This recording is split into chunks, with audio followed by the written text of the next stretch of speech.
మీరు ఇప్పుడు అమ్మ నేను భవిష్య అనే ఫిలిం తీశారు కదా, అండ్ దానికోసం చాలా మంది లీగల్ గా వెయిట్ చేస్తున్నారు. అది ఎప్పుడు రిలీజ్ అని అంటే వాళ్ళకే కాదు, నాకు కూడా ఆతృతగా ఉంది చూడాలి అని, ఎందుకంటే అందులో ఒక నిజం అనేది ఉంది. అంటే మీరు ఒక రియల్ క్రిస్టియన్, ఏదో మధ్యలో నుంచి క్రిస్టియన్ అయిన వాళ్ళు కాదు మీరు. అంటే ఫస్ట్ నుంచి మీ మదర్ కానీ ఫాదర్ కానీ ప్రతి ఒక్కరు క్రిస్టియన్, మీ ఫ్యామిలీ మొత్తం.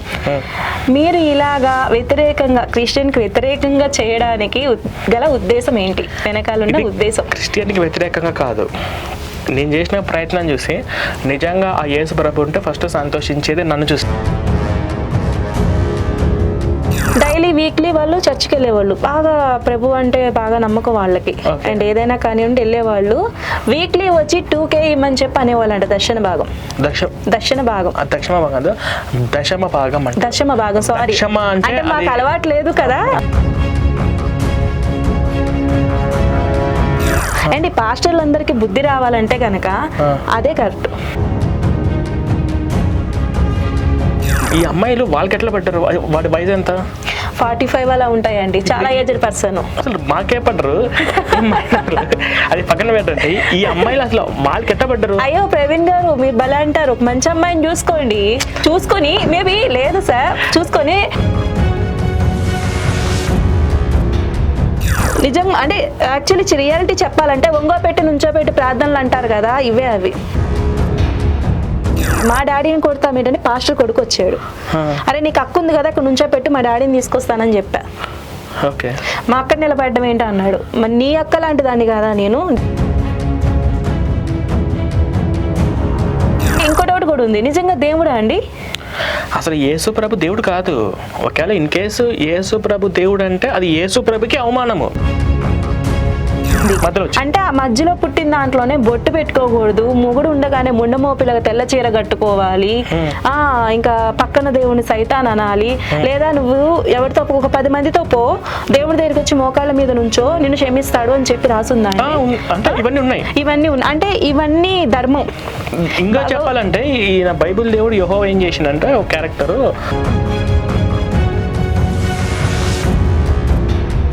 తండ్రితో కూతుర్లు పడుకోవచ్చు, వదులతో మరుదులు పడుకోవచ్చు, హల్లెలూయా అని చెప్పి చమ్మగానే బైబిల్ నమ్మొద్దు. బైబిల్ నమ్మారా ఇంకా మునిగిపోతారు. ఏంటండి మరి దారుణంగా బిడ్డలకేమో తండ్రి కడుపులు చేయడమోను, అసలు మరి దారుణంగా అంత బూత్ ఎక్కడా లేదు.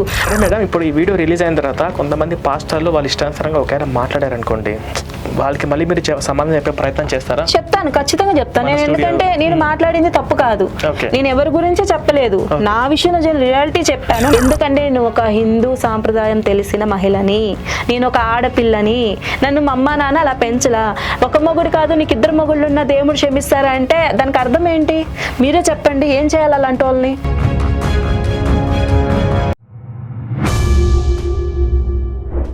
నమస్కారం అండి, వెల్కమ్ టు తెలుగు ఎక్స్కేషన్ యూట్యూబ్ ఛానల్. సో కొత్తగా ఏమైనా మన ఛానల్ చూస్తుంటే మీరు ఖచ్చితంగా సబ్స్క్రైబ్ చేసుకోండి. సో ఈరోజు మనతో పాటు ఉన్నటువంటి గెస్ట్ ఎవరు కాదు, వెన్నెల గారు. వెన్నెల మేడం నమస్కారం అండి. జై శ్రీరామ్ అండి. జై శ్రీరామ్. సో వెన్నెల గారు ఎవరు అంటే మన అమ్మ నేను భవిష్య అనే షార్ట్ ఫిల్మ్లో కీ రోల్ మదర్ రోల్గా చేశారు. సో ఈ యొక్క షార్ట్ ఫిల్మ్లో చేస్తూ నేను కొన్ని రోజుల నుంచి మేడం యొక్క ఇన్స్టాగ్రామ్స్ రీల్స్ నేను చూస్తున్నాను. ఈ పాస్టర్లు చేసే అరాచకాల గురించి చాలా ధైర్యంగా మాట్లాడుతున్నారు. అట్లాగే గ్రూప్లో కూడా ఎక్కడెక్కడ పాస్టర్లు చేస్తున్నటువంటి దయ్యాలు వల్లగొట్ట వాటి ప్రాణాలు పోయాయని చెప్పేసి గ్రూప్లో కూడా షేర్ చేస్తుంటే నాకు అప్పుడు అనుమానం వచ్చి కొన్ని ప్రశ్నలు అడిగాను. కొన్ని ప్రశ్నలు కూడా ఉన్నాయంట. సో అవన్నీ కూడా ఒక వీడియో రూపంలో చెప్తామని చెప్పేసి నేను ఇక్కడ తీసుకొచ్చాను. ముందుగా వచ్చినందుకు థ్యాంక్ యూ మేడం మన ఆఫీస్కి. జై శ్రీరామ్ అండి. ఓకే ప్రవీణ్ గారు చెప్పండి. మీరు నన్ను పిలిచినందుకు చాలా థ్యాంక్స్ అండి, అండ్ గుర్తించినందుకు కూడా చాలా థ్యాంక్స్ సో మచ్. ఇంకోటి ఏంటంటే మీరు ఇప్పుడు అమ్మ నేను భవిష్య అనే ఫిలిం తీశారు కదా, అండ్ దానికోసం చాలా మంది లీగల్ గా వెయిట్ చేస్తున్నారు. అది ఎప్పుడు రిలీజ్ అని అంటే వాళ్ళకే కాదు, నాకు కూడా ఆతృతగా ఉంది చూడాలి అని, ఎందుకంటే అందులో ఒక నిజం అనేది ఉంది. ఎవరైనా సరే క్రియేట్ చేస్తారు వాళ్ళు వీళ్ళని పెట్టి, కానీ అలా కాదు. మీరు రియల్ స్టోరీ తీశారు అంటే రియల్ మనుషులు లేకపోయినా రియల్ స్టోరీ అనేది ప్రతిదీ కూడా చూసి ఆచి తూచి మరి చేశారు. ఎంత టెన్షన్ పడ్డా నేను చూసా లైవ్ లో.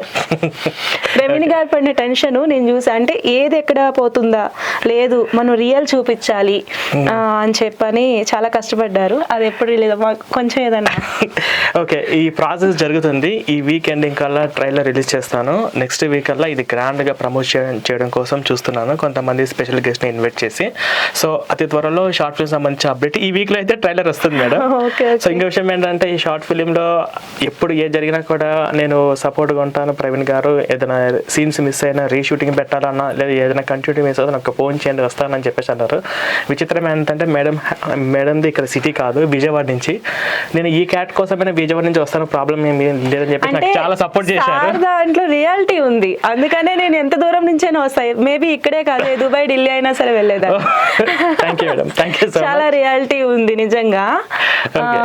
ప్రవీణ్ గారు, మీరు ఇలాంటివి అంటే మీరు ఒక రియల్ క్రిస్టియన్, ఏదో మధ్యలో నుంచి క్రిస్టియన్ అయిన వాళ్ళు కాదు మీరు. అంటే ఫస్ట్ నుంచి మీ మదర్ కానీ ఫాదర్ కానీ ప్రతి ఒక్కరు క్రిస్టియన్, మీ ఫ్యామిలీ మొత్తం.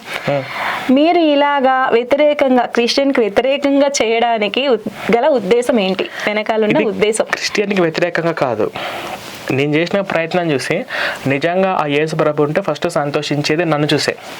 ఎందుకంటే ఇప్పుడు ఆయన పేరు మీద జరుగుతున్న మోసం, ఇప్పుడు ఆయన ప్రార్థనతో ఆయన ప్రేరాలతో ఇలా చనిపోయిన వాళ్ళు బతుకుతారు అని చెప్పేసి నమ్మించి మోసం చేస్తున్న పాస్టర్లను చూసి ఆ యేసు ప్రభు కూడా ఎంతో బాధపడుతూ ఉంటాడు, రోధిస్తూ ఉంటాడు. కానీ నేను ఇంతమంది పాస్టర్ల నుంచి రియాలిటీ చెప్పే ప్రయత్నం చేశాను. ఫస్ట్ నేను ఒక క్రిస్టియన్ కమ్యూనిటీ నుంచి వచ్చి ఉన్నాను కాబట్టి ఈ బైబిల్ ఏంటి, క్రిస్టియానిటీ మతం ఏంటి, పాస్టర్లు ఏంటనే వివరాలు నాకు బై బర్త్ నుంచి నేను చూసాను. జనాల్లో కొంతమందికి ఉన్న డౌట్, కొంతమందికి కాదు చాలా మందికి, మేబీ నాతో కూడా కలిపి ఒక కొబ్బరి నూనె ప్రేయర్ ఆయిల్ అని చెప్పని లీటర్ లెక్క నమ్మేస్తున్నారు ఒక ప్రేయర్ చేసి. అది ఎంతవరకు నిజం? అది ఫేకే మేడం, డౌటే లేదు. ఇప్పుడు పాస్టర్లు పోనీ పని చేద్దాం, పాస్టర్లను హాస్పిటల్లో తీసుకెళ్దాం, బీపీ షుగర్ అల్సర్ ఏమీ లేకుండా 100% ఆరోగ్యం ఫిట్గా ఉన్నారా, గ్యారంటీ ఇస్తారా?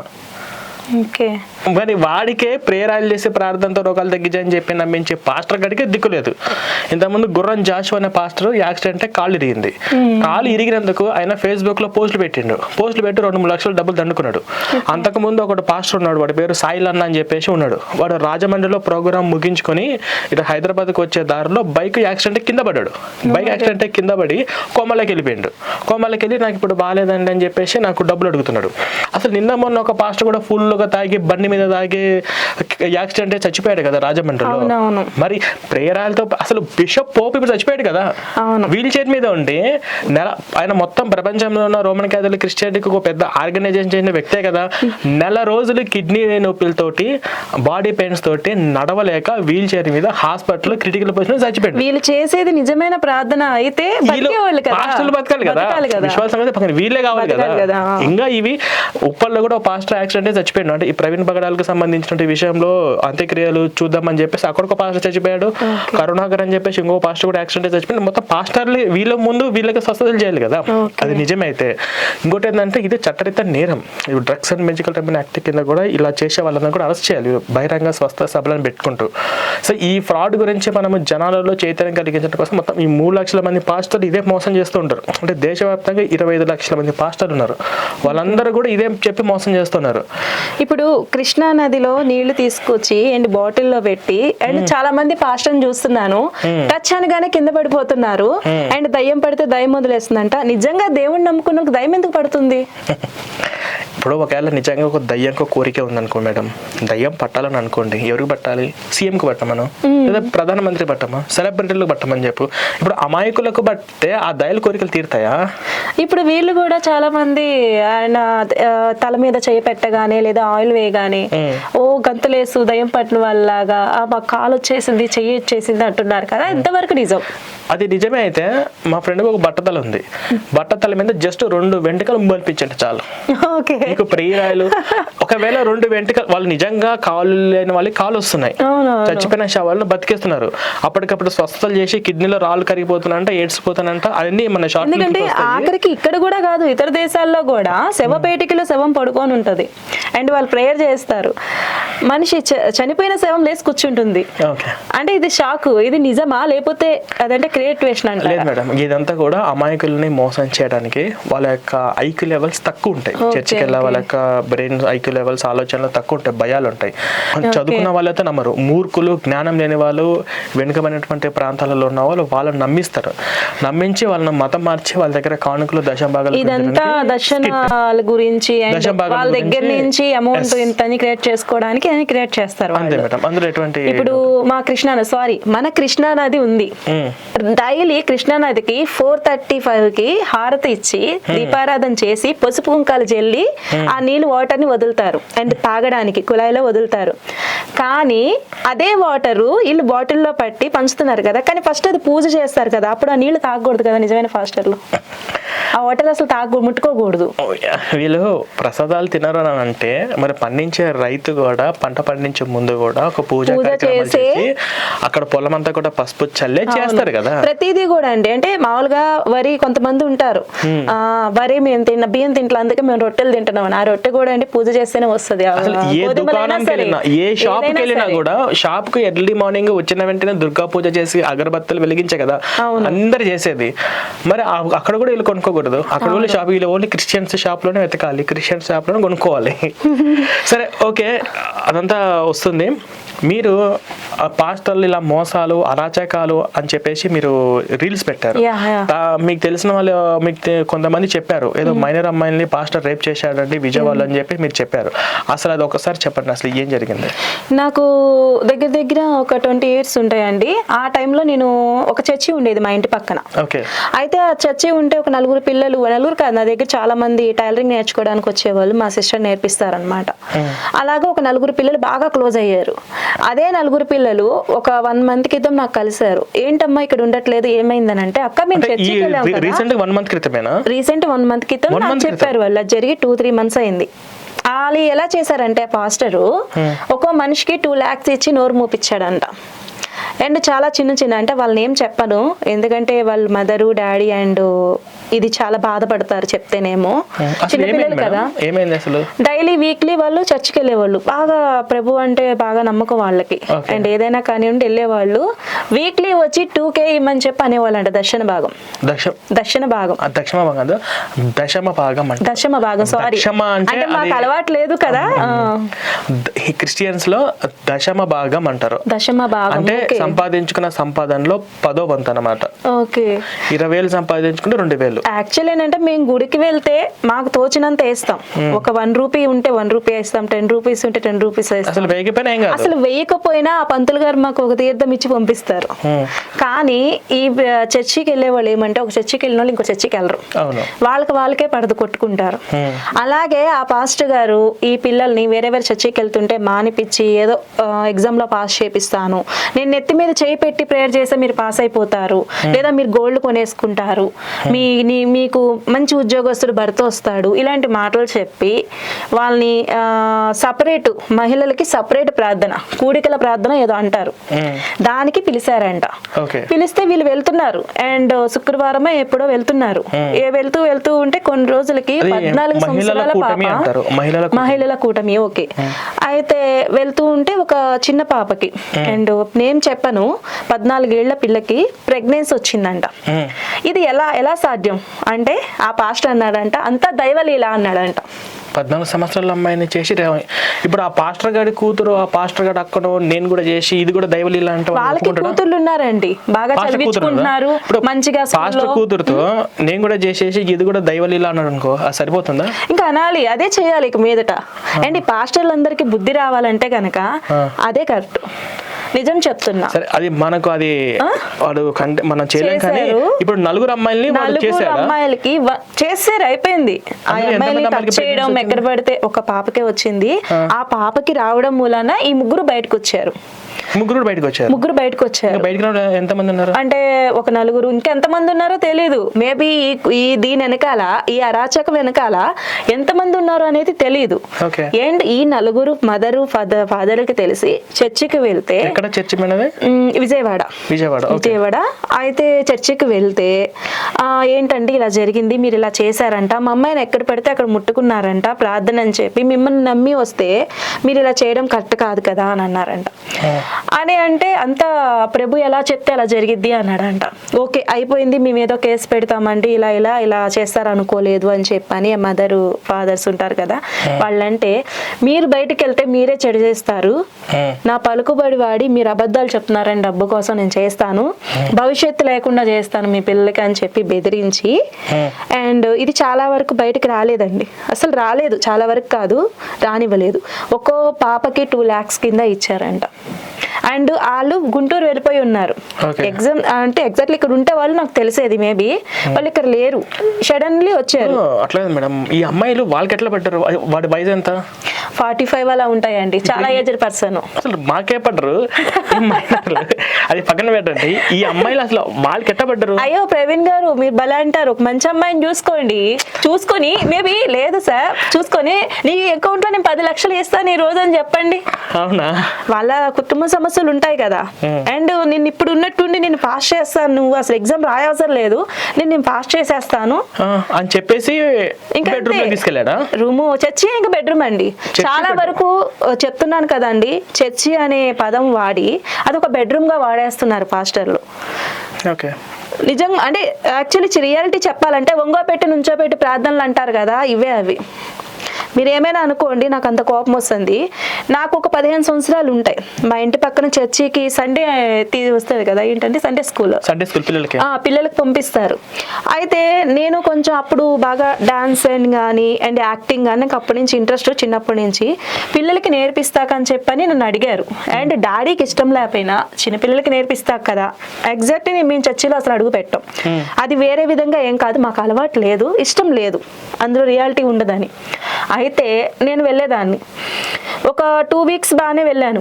3 weeksకి కొంచెం బాగుండేదాన్ని బొద్దుగా, అంటే నా గురించి నేను చెప్పుకోవసరం లేదు, కొంచెం బాగుండేదాన్ని బొద్దుగా. అయితే అయితే ఒక ఫాస్టర్ గారు వచ్చేవాళ్ళు, నా బిడ్డ లాంటివి అనేది వాడు. అండ్ ఎంత చెప్పినా నేను ఎప్పుడు ప్రేయర్ చేయలేదు, యాక్టింగ్ నేర్పించేదాన్ని, సరదాగా కాసేపు 1 hour వచ్చేసేదాన్ని. అయితే నా బిడ్డ లాంటి అంటే యాక్చువల్లీ ఒక 1 week తర్వాత, అంటే 2 weeks తర్వాత దగ్గరకు వచ్చి నుంచున్నాడు. సరే నార్మల్గా ఫాదర్ అంటున్నారు కదా, అలా ఏముండదులే, తప్పుగా ఆలోచిస్తున్నాను అని చెప్పి నేను లైక్ తీసుకున్నా. 4th week భుజం మీద చేయి వేశాడు. నేనేం అనలా, నాది చిన్న ఏజ్ అని చెప్పుకుంటే చండాలంగా ఉంటుంది అని చెప్పి నేను సైలెంట్ అయిపోయా. 5th weekకి దాటిపోయింది వ్యవహారం. తల మీద చెయ్యి, బుగ్గల మీద చెయ్యి, ఇంకెక్కడెక్కడో చెయ్యి వెళ్తుంది. ఇంకా నాకు మరీ చిన్నపిల్లని కాదు కదా, 15 ఏళ్ళు ఉన్నాయి. అండ్ నా ఎడంకాలు చెప్పు తీసి కొట్టాను నేను. కొట్టాను. 100 మంది ఉంటారు, పిల్లలు ఉంటారు, అందరు ఉన్నారు, వాళ్ళ అబ్బాయి కూడా ఉన్నాడు. మా డాడీని కొడతామేంటని పాస్టర్ కొడుకు వచ్చాడు. అరే నీకు అక్క ఉంది కదా, అక్కడ నుంచో పెట్టి మా డాడీని తీసుకొస్తానని చెప్పా. మా అక్క నిలబడ్డం ఏంటి అన్నాడు. మరి నీ అక్క లాంటి దాన్ని కదా నేను, మీ డాడీని కొడితే ఎంత కోపం వచ్చింది, మీ అక్క నిలబెడితే సేమ్ మీ డాడీ ఎలా చేశాడో మా డాడీ నీకు చేసి చూపిస్తాడు అన్న, మీ అక్క మీద చేసి చూపిస్తాడు, ఇలా ఎంతమందిని చేస్తున్నారు మీరు అని అన్న. నేను ఇది అయినాక 1 week లేదు పాస్టర్ అంటే ఎవరు నమ్మలా, వాడంతా అంత నమ్మకం అనమాట జనాలకి. మా పాస్టర్ గారు దేవుడు, ఇంకా దేవుడే, పైన దేవుడితో పని లేదు, ఇంకా ఆయన దేవుడే. అలా చేశాడు. ఆయన ఇంకా ప్రేయర్ పట్టుకొని, బైబిల్ పట్టుకొని ప్రేయర్ చేస్తూ, హలోలియా నా మీద నిందలు వేస్తున్నారు, ఈ పాప వేస్తుంది, సైతాన్ పట్టింది, అలా అలా చాలా అన్నాడు. అండ్ 1 week క్రితం 5 ఏళ్ల పాప చెప్పింది వాడి గురించి. అంకుల్ నన్ను పాస్టర్ అయ్యగారు నన్ను ఇక్కడ టచ్ చేస్తున్నాడు, అక్కడ టచ్ చేస్తున్నాడు అని చెప్పి 5 ఏళ్ల పాప చెప్పింది. 5 ఏళ్ల పాపని అంటే మనం చూస్తున్నాం, లోకం మీద చేస్తున్నారు, ఎదవలు చిన్న చిన్న పిల్లల్ని చేస్తున్నారు, అలాగే పోతారు. కానీ దేవుణ్ణి అడ్డు పెట్టుకొని, అండ్ యాక్చువల్లీ ఇంకోటి కూడా ఉంది, నిజంగా దేవుడా అండి? అసలు యేసు ప్రభు దేవుడు కాదు. ఒకవేళ ఇన్ కేసు యేసు ప్రభు దేవుడు అంటే అది యేసు ప్రభుకి అవమానము. అంటే మీకు యేసు ప్రభు గురించి, బైబిల్ గురించి, క్రిస్టియానిటీ గురించి, పాస్టర్ గురించి నేను చెప్తాను. ఫస్ట్ ఆఫ్ ఆల్ మీరు చెప్పాలనుకున్న మీ పెయిన్, మీ బాధ అంతా చెప్పేసి. అయితే ఇప్పుడు అలా అని కాదు, నాకు బయట వాళ్ళ గురించి ఏమైనా చెప్పాలంటే డైరెక్ట్ రారు, భయం జనాలకి. అమ్మ పాస్టర్ నిజంగా ఏమైనా ఉన్న శక్తులు ఉన్నాయేమో, ఏమైనా చేస్తాడేమో, లేకపోతే వీళ్ళకైనా శక్తులు ఉన్నాయని చేస్తారేమో అని. రియాలిటీ కోసం నాకు జరిగింది నేను చెప్పుకుంటున్నాను అంతే. నా చిన్నతనం నుంచి జరిగింది ఇది. సరే ఇదంతా అయిపోతే ఒక 1 year క్రితం ఇంటికి పాస్టర్లు వచ్చారు 3. ఏమని చెప్తారండి? ఓకే మీరు దేవుణ్ణి నమ్ముకోండి, నాకేదో మంచి జరిగిద్ది అని చెప్తారు. ఏం చెప్తారు? మా దేవుణ్ణి నమ్ముకోమ్మా, మంచి జరిగిద్ది, ఓకే నాకు ఇష్టం ఉంటే ఓకే అండి, లేకపోతే లేదు ఓకే అని చెప్పుకుంటాను. అయితే నువ్వు సైతాన్ని పట్టున్నావు, నీ నుదుట మీద పెట్టుకున్నావు, నీ తలలో పెట్టుకున్నావు, నీవు కింద నుంచి పైదాకా సైతాన్ నిండిపోయి ఉంది, నువ్వు రోజు కొండ మీద సైతాన్ని చూడడానికి వెళ్తున్నావు, నీ ఇంట్లో ఒక మూల సైతాన్ని పెట్టుకున్నావు అంటే ఎవరు సైతాను? నేను నమ్మే దేవుడా? ఎగ్జాక్ట్లీ. ఎందుకంటే హిందూ దేవుళ్ళ విగ్రహాలు, హిందూ దేవులందరూ సైతాన్లని వాళ్ళ బైబిల్లో రాయబడింది. అంటే వాళ్ళు హిందూ దేవులు, మీరు నుదుటి మీద బొట్టు పెట్టుకున్న అవన్నీ విగ్రహాలు, అవన్నీ కూడా సైతాన్లు, దయ్యాలు అని చెప్పేసి బైబిల్ రాయబడింది. వాళ్ళకి అలా ఉంది కదండి. అసలు బైబిల్ ఎలా పుట్టిందండి? ఫస్ట్ నుంచి ఉందా బైబిల్? బైబిల్ అనేది తాగుబోతులు రాశారు. అది ఆ పాత నిబంధన గ్రంథం ఏదైతే ఉందో. అంటే యేసుప్రభు రాయలా, ఈ మధ్యలో పుట్టింది. అంటే ఆ మధ్యలో పుట్టిన దాంట్లోనే బొట్టు పెట్టుకోకూడదు, మొగుడు ఉండగానే ముండమోపిలాగా తెల్ల చీర కట్టుకోవాలి, ఇంకా పక్కన దేవుని సైతాన్ అనాలి, లేదా నువ్వు ఎవరితో ఒక 10 మందితో పో, దేవుడి దగ్గరికి వచ్చి మోకాళ్ళ మీద నుంచో నిన్ను క్షమిస్తాడు అని చెప్పి రాసుందా? ఇవన్నీ ఉన్నాయి. అంటే ఇవన్నీ ధర్మం. ఇంకా చెప్పాలంటే ఈయన బైబిల్ దేవుడు యెహోవా ఏం చేసిండంటే, ఒక క్యారెక్టర్ వాళ్ళ భార్యలను తీసుకొచ్చి వేరే వాళ్ళ దగ్గర పడుకోబెట్టించండు. ఇది ధర్మం. ఇది బైబిల్ ఉంది. అదే ఈ బైబిల్. తర్వాత లోతు ఏం చేసిండంటే సొంత కూతుర్లను గర్భవతులు చేసిండు. గర్భవతులు చేసి లోతు కూతుర్లను గర్భవతులు చేసి మళ్ళీ లోతు ఏమో బైబిల్ ప్రకారంగా నీతిమంతుడు. మళ్ళీ దేవుడు ఏ శిక్ష వేయరు. తండ్రి కూతుర్లతో పడుకోవడం అనేది బైబిల్లో ఉన్నాయి. అవన్నీ అది మంచి పద్ధతి. తండ్రితో కూతుర్లు పడుకోవచ్చు, వదినలతో మరుదులు పడుకోవచ్చు.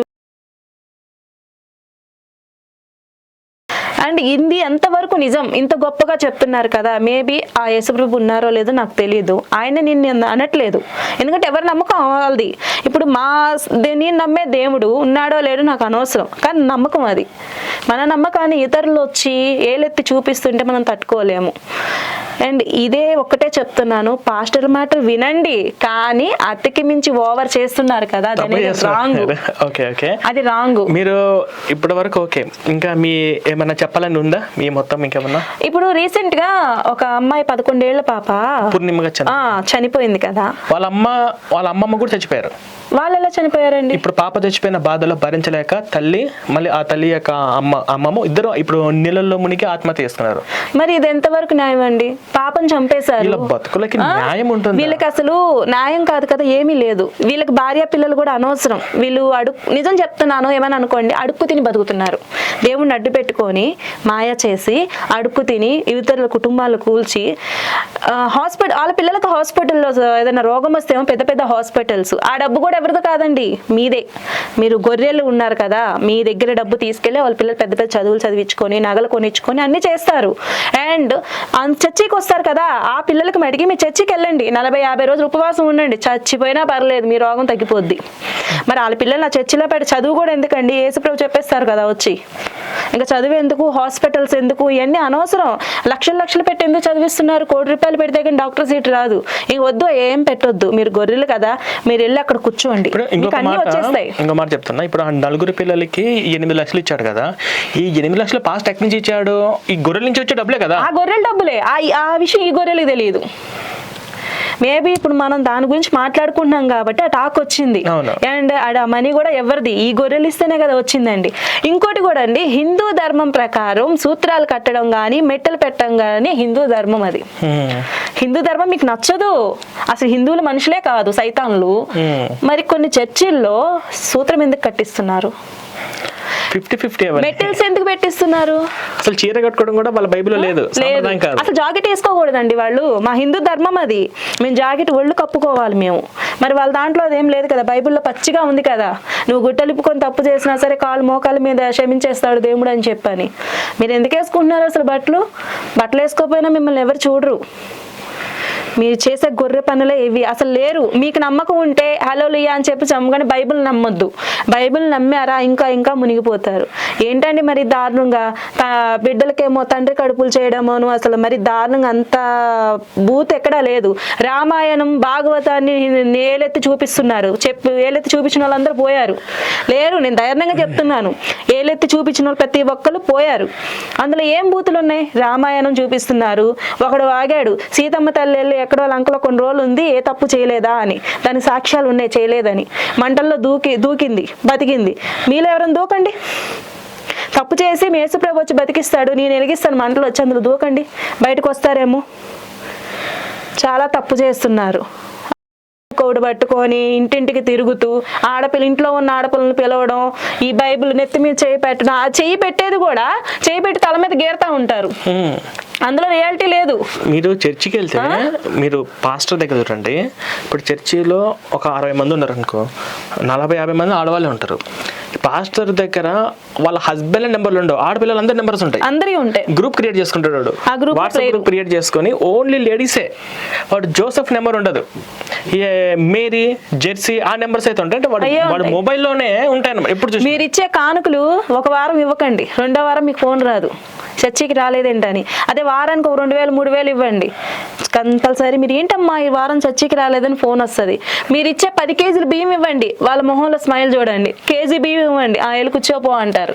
ఇంత ఇది ఉందండి బాబు పాస్టర్ల దగ్గర. ఇవన్నీ మీరు ఎప్పుడు, అంటే మీరు హిందూ కుటుంబం నుంచి వచ్చినవారు కదా, ఇవన్నీ మీరు ఎట్లా గమనించారు? నేను ఉన్న దాంట్లో నేను ఒక ఆర్టిస్ట్ నండి. ఆర్టిస్ట్ కంటే ముందు ఒక మనిషిని. నాకు ప్రతి ఒక్కటి కూడా తెలుసుకోవాలని ఉంటది. అండ్ నేను హిందూగా పుట్టినా, మా శ్రీరాముడిని నమ్మినా, ఏ దేవుడిని నమ్మినా ప్రతి ఒక్కరిని నమ్ముతాను. అండ్ వాళ్ళ వెనకాల ఏం జరుగుతుందని తెలుసుకుంటాను. ఎంత న్యాయంగా ఉంటానో అంత న్యాయంగానే మాట్లాడతాను. అంతేగాని వెనకాల ఒకటి ముందు ఒకటి నాకు ఇష్టం ఉండదు. నాకే కాదు, చాలా వరకు హిందూ ధర్మం పాటించే వాళ్ళకి ఇష్టం ఉండదు. ఏదంటే రియాలిటీ కావాలనుకుంటారు. అలాగని చెప్పి మేబీ ఈ క్రిస్టియన్లనే నేను అనట్లేదండి, హిందువుల్లో కూడా ఉన్నారు. కానీ ఎప్పటికప్పుడు మేము ఏలెత్తి చూపిస్తూ ఉంటాం. నువ్వు తప్పు చేసావు, నువ్వు పనికిరావు, బయటకు పో అని చెప్తాం. కానీ ఇందులో అలా కాదు కదా. నువ్వు తప్పు చేయి. హిందుత్వంలో గ్రంథాల్లో తప్పులేదు, మనుషులో తప్పులు ఉండొచ్చు. కానీ ఇక్కడ క్రిస్టియానిటీలో ఆ గ్రంథమే లోపము. ఇది బైక హెడ్లైన్ పరిశుద్ధ గ్రంథం అని ఉంటుంది. అసలు ఈ బైబిల్ ఎలా వచ్చింది ఒక్కసారి మీ పాస్టర్లు నిలదీయండి. ఏమొద్దు, నిలదీయడం వద్దు. నేను లాస్ట్ ఒక మాట చెప్తున్నాను. ఈ బైబిల్ మొత్తంలో 1000 పేజీల గల పుస్తకంలో దీని మీద లక్షల కోట్ల వ్యాపారం జరుగుతుంది. ఈ మొత్తం మీద మంచి విషయాలు ఏమున్నాయి, ఇప్పుడు ఉన్నటువంటి యువత జనరేషన్కు ఉపయోగపడే జ్ఞానం కానీ మంచి విషయాలు ఫాలో అవడానికి ఏముంది అనేది 10 పాయింట్లు చెప్పండి చాలు. మొత్తం 10 పాయింట్లు చెప్పండి. ఈ 10 పాయింట్లు మనం కంపేర్ చేసుకొని స్వామి వివేకానంద ఇచ్చిన నీతి సూత్రాలను సుమన్ చేత రెండు కంపేర్ చేసేసి ఏది బెటర్ ఉందో అది ఫాలో అవ్వండి. నేను తప్పు చెప్పానా? లేదు కరెక్ట్ చెప్పారు. ఇంకోటి, డైలీ స్కూల్కి వెళ్ళే పిల్లల బుక్స్లోనే ఒక తప్పు ఉండదు. అది గవర్నమెంట్ ముద్ర వేసి ఏదో వాళ్ళకు తోచింది పిల్లలు నేర్చుకోవాలని రాసి పంపిస్తారు కదా, చిన్న మిస్టేక్ ఉండదు అందులో. చిన్న మిస్టేక్ ఉండదండి బూత్, ఎందుకంటే పిల్లలు చదువుతారని. కానీ ఇదే బుక్ చిన్న పిల్లలు కూడా ప్రేయర్ చేస్తున్నారు, చిన్న పిల్లలతో కూడా చదివిస్తున్నారు. అదేంటంటే ఏవో కొత్త సాంగ్స్ క్రియేట్ చేస్తున్నారు, గుడులు కట్టేస్తున్నారు. యేసు ప్రభుకి ఇదేంటి గజస్తంభం ఏంటండి? యేసుప్రభు గజస్తంభం ఏంటండి? యేసుప్రభు మాలలోనే, యేసుప్రభు ప్రసాదాలు. అసలు మాల ఎక్కడి నుంచి వచ్చింది? నాకు ఇది ఎగ్జాక్ట్లీ నేను చెప్తాను మేడం. ఎలా వచ్చిందంటే వాళ్ళది ఫస్ట్ హిందువులే. ఫస్ట్ వాళ్ళు ధ్వజస్తంభాలకు పూజలు చేయడము, ప్రసాదాలు అవన్నీ ఉంటాయి, వాళ్ళ బ్లడ్లోనే ఉంది. కానీ వాళ్ళు మతం మారినంత మాత్రాన అది బ్లడ్ పోదు కదా. ఇప్పుడు వాళ్ళు గతంలో నేను చేశాం కదా, ఇప్పుడు ఆ దేవుడు బదులు ఈ దేవుడు అన్నట్టు అంతే. కాకపోతే అది ఇందులో లేదు, అది ఇందులో సాంప్రదాయం ఇది కాదని చెప్పేసి అంటే అది స్టెప్ బై స్టెప్. ఇప్పుడు మీరు చూడండి, చర్చికి కొత్తగా వెళ్ళడం స్టార్ట్ చేసిన వాళ్ళు ఎవరన్నా ఒక 3 నెలలు 4 నెలలు గుడికి వస్తారు, గుడిలో ప్రసాదాలు తింటారు, చర్చికి వెళ్తారు, మళ్ళీ గుడికి వచ్చి బొట్లు పెట్టుకుంటారు. 3-4 నెలల తర్వాత మెల్లమెల్లగా చేంజ్ చేసి వస్తుంది, బ్రెయిన్ వాష్ చేస్తారు. చేసేస్తారు. ఆ తర్వాత కంప్లీట్ గా హిందూ సంస్కృతికి, హిందూ పండుగలకు, హిందూ స్నేహితులకు, హిందూ బంధువులు మొత్తం అసలు హిందువులలో చావులను కూడా వెళ్ళరు. ఇప్పుడు ఇది ఒక ఎపిసోడ్. ఇప్పుడు మీకు ఉన్నటువంటి క్రిస్టియానిటీ, బైబిల్, జీజస్ గురించి కొంచెం బ్రీఫ్గా అర్థమయ్యేలా చెప్తాను. సో ఈ వీడియో ఎంతసేపు అయిపోయింది? 2 minutes ఉంది. 2 minutes ఉంది. ఓకే. సో ఇప్పుడు ఈ వీడియో ఇంతటితో క్లోజ్ చేద్దాం. మేడం మీరు వెల్ ఇన్ఫర్మేషన్ ఇచ్చారు. నెక్స్ట్ వీడియో వచ్చేసి మేడంకు ఉన్నటువంటి డౌట్లో ఆ క్రిస్టియానిటీకి సంబంధించినటువంటి కొన్ని విషయాలు నేను చెప్పే ప్రయత్నం చేస్తాను. నాది ఇంకో మీరు చెప్పాలనుకున్న చెప్పేస్తున్నా అవుతా మీరు ఆ బ్లడ్ ఎందుకు ఇంకా మొత్తం తీపిచ్చేసుకొని ఒక క్రిస్టియన్ ఎవరిదని ఉంటే మంచి నమ్మకస్తుడు ఒక గొర్రె ఉంటాడు కదా, ఆ బ్లడ్ ఎక్కించుకోవచ్చు కదా. ఓకే సరే మేడం, ఇప్పుడు ఈ వీడియో రిలీజ్ అయిన తర్వాత కొంతమంది పాస్టర్లు వాళ్ళ ఇష్టానుసారంగా ఒకవేళ మాట్లాడారనుకోండి, వాళ్ళకి మళ్ళీ మీరు సమాధానం చెప్పే ప్రయత్నం చేస్తారా? చెప్తాను, ఖచ్చితంగా చెప్తాను. నేను ఎందుకంటే నేను మాట్లాడింది తప్పు కాదు, నేను ఎవరి గురించి చెప్పలేదు, నా విషయంలో రియాలిటీ చెప్పాను, నా మనసులో ఉన్నది చెప్పాను. మరి వీళ్ళందరూ ఏలెత్తి ఒక హిందూ ధర్మాన్ని వాదిస్తున్నారు కదా, అది సైతాను ఇది సైతాన్ అని చెప్పి అన్నప్పుడు, కొండ మీద ఉన్న సైతాన్ అంటే మా అమ్మవారు సైతానా, మీరు నమ్మే దేవత సైతానా? అలాంటప్పుడు మీరు మైకులు పెట్టేసి ఇళ్ల మధ్యలో పెట్టి 100 అంటున్నారు, మేమేం అనట్లా, ఎందుకంటే వాళ్ళ కర్మ ఆల్దేలే అని చెప్పాను. మీరు మన పాస్టర్లు మత మార్చినికి వస్తే మీరేదో తరిమి కొట్టారంట. 4 పాస్టర్లు వచ్చారని చెప్పాను కదండి, ఆల్రెడీ చెప్పాను. చెప్పినప్పుడు వాళ్ళు ఏం మాట్లాడారంటే మిస్బిహేవ్ గురించి చెప్పారు కానీ ఇలా తరిమి కొట్టారని అదే చెప్పలేదు. అప్పుడే జరిగింది అది కూడా. అండ్ ఇలాగా మీ ఇంట్లో సైతాను ఉంది, అది ఉంది, ఇది ఉందని అంతా బాగుంది, అంతా బాగుంది. లాస్ట్ లో ఒక డైలాగ్ వేశారు, నువ్వు 10 తప్పులు చేసినా నీకు 2 మొగుళ్ళున్నా దేవుడు క్షమిస్తాడు అన్నాడు. నేనేం చేయాలండి అంటే, నేను దీనికంటే ముందు మీరు కూడా కామెంట్స్ పెడతారు కదా, పెట్టినప్పుడు మీరే చెప్పండి. దానికి నా చెప్పు తీసి కొట్టాను నేను, నా చెప్పుతో కొట్టాను, నా స్టాండ్లో ఉన్న చెప్పులు తీసుకొని ఇసిరేసాను వాళ్ళ మీద, వెళ్ళేదాకా వదల్లా నేను. ఎందుకంటే నేను ఒక హిందూ సాంప్రదాయం తెలిసిన మహిళని, నేను ఒక ఆడపిల్లని, నన్ను మా అమ్మ నాన్న అలా పెంచలా. ఒక మొగుడు కాదు నీకు 2 మొగుళ్ళు ఉన్న దేవుడు క్షమిస్తారా అంటే దానికి అర్థం ఏంటి? మీరే చెప్పండి, ఏం చేయాలి అలాంటి వాళ్ళని? ఇది హిందువుల గురించే హిందువులకే చెప్పట్లేదు, క్రిస్టియన్స్ కూడా చూస్తున్నారు కదా, మీరే చెప్పండి దానికి నేనేం చెప్పాలి సమాధానం? మీ ఇంట్లో మీ పెళ్ళాలు ఉన్నారు కదా పాస్టర్ అమ్మలు, ఆ పాస్టర్ అమ్మలను వచ్చి మా వాళ్ళు వచ్చి నువ్వు ఎంతమంది ఉన్నా మా కొండ మీద అమ్మవారు నేను క్షమించేస్తుంది, నువ్వు ఇంకో పాస్టర్తో పడుకున్నా మా అమ్మవారు క్షమించేస్తుంది అని అంటే మీరు ఒప్పుకుంటారా? మీ పిల్లల్ని అంటే ఒప్పుకుంటారా? ఒప్పుకోరు కదా. అదండి జరిగింది. ఇందాక నేను అదొకటే బ్రేక్ అయ్యాను, అది జరిగింది. ఓకేనండి, thank you so much madam, మీరు మళ్ళీ వెల్ ఇన్ఫర్మేషన్ ఇచ్చారు. సో మరొక వీడియో వస్తుంది, ఆ వీడియోలో ఈ యొక్క క్రిస్టియానిటీకి సంబంధించి, బైబిల్కి సంబంధించి, పాస్టర్కి సంబంధించి కొన్ని వివరాలు ఇస్తాను. సో కంపల్సరీ మన ఛానల్ మీరు చూస్తుండండి. Thank you so much. Jai Sriram.